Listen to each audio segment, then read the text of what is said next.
Hi dears, ഞാൻ പ്രീത. എല്ലാവർക്കും സുഖമാണെന്ന് വിശ്വസിക്കുന്നു. ഇന്ന് ഞാൻ ഉണ്ടാക്കുന്നത് വാഴക്കൂമ്പ് തോരനാണ്. കണ്ണൂർ ജില്ലയിൽ വാഴക്കൂമ്പ് എന്ന് പറയും. മറ്റുള്ള ജില്ലകളിൽ എന്താ പറയാമെന്നറിയില്ല. അറിയാവുന്നവർ കമൻറ്റ് ചെയ്യൂ പ്ലീസ്.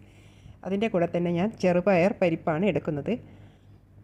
വാഴക്കൂമ്പ് ഇതുപോലെ ചെറുതായി അരിഞ്ഞ് മാറ്റിയിട്ടുണ്ട്. ഇനി ഞാനൊരു പാൻ അടുപ്പിൽ വെച്ചു. അതിൽ കടുകിട്ടതിന് ശേഷം ചെറിയ ഉള്ളി, വറ്റൽമുളക്, കറിവേപ്പില എല്ലാം കൂടി ആഡ് ചെയ്ത് നന്നായി വഴറ്റിയെടുക്കുകയാണ്. നന്നായി വഴറ്റിയ ശേഷം 2 മണിക്കൂർ കുതിർത്ത പരിപ്പ് ഇതിൽ ആഡ് ചെയ്തിട്ടുണ്ട്. അതിൻ്റെ കൂടെ തന്നെ ഈ ചെറുതായി അരിഞ്ഞ കൂമ്പും ആഡ് ചെയ്തു. ആവശ്യത്തിന് ചൂടുവെള്ളവും ഒഴിച്ചിട്ടുണ്ട്.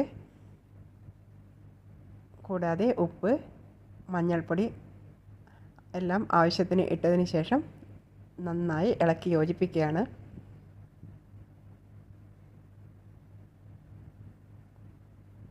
ഞാൻ ചെറിയ തീയിലാണ് ഇത് വേവിച്ചെടുക്കുന്നത്.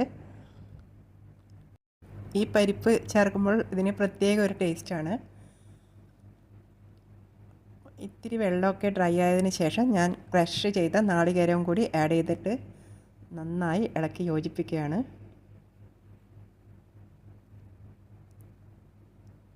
ഇപ്പോൾ ഇതിലെ ജലാംശമൊക്കെ ഏതാണ്ട് വറ്റി വന്നിട്ടുണ്ട്.